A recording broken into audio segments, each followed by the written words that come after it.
My name is Julia Rubinstein. I'm HOD of Hair and Makeup on Bloedbroers.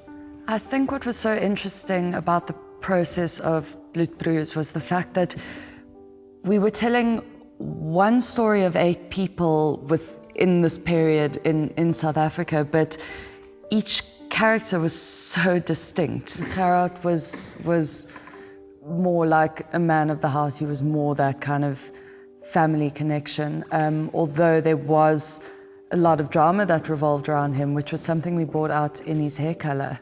Willem was also someone who developed into who he was. We kind of kept him that like brill cream, moustache, almost, it was all a front, just like his wife, I feel, because he came from nothing into pure evil ways of obtaining what he wanted in life. I think with Benny, I mean, he went from a man of God into, I mean, something we can't really describe, and I felt that using something like a very thick moustache would kind of give him that, like, it's almost disguise, it's something he's hiding behind. We then got our character Pierre, who to me was almost like our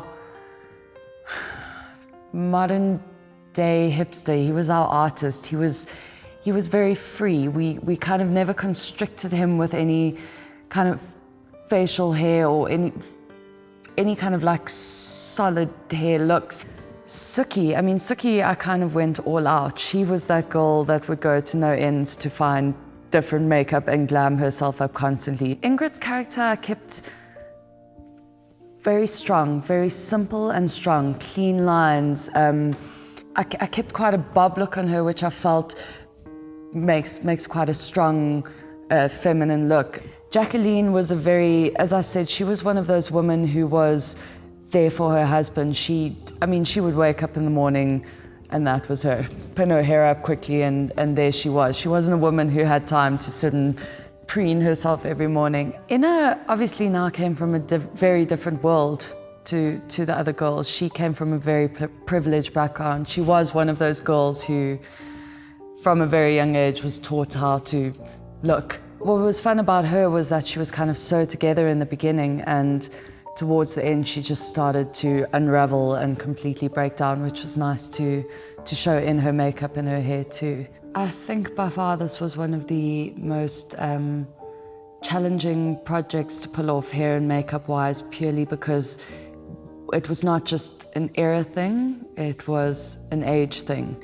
So I mean, we were sometimes taking our actors within 3 different, from 1914 to 1939, back to late 50s, and we were basically given about half an hour to push each character through each look. And I mean, we're shooting a lot.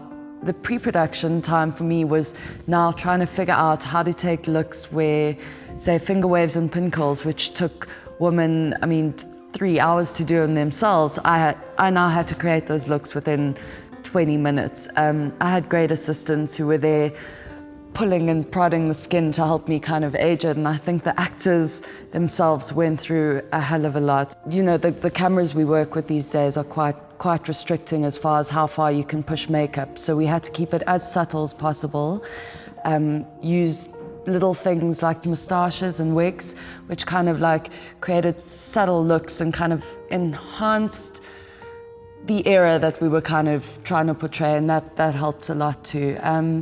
Yeah, and I think we pulled it off.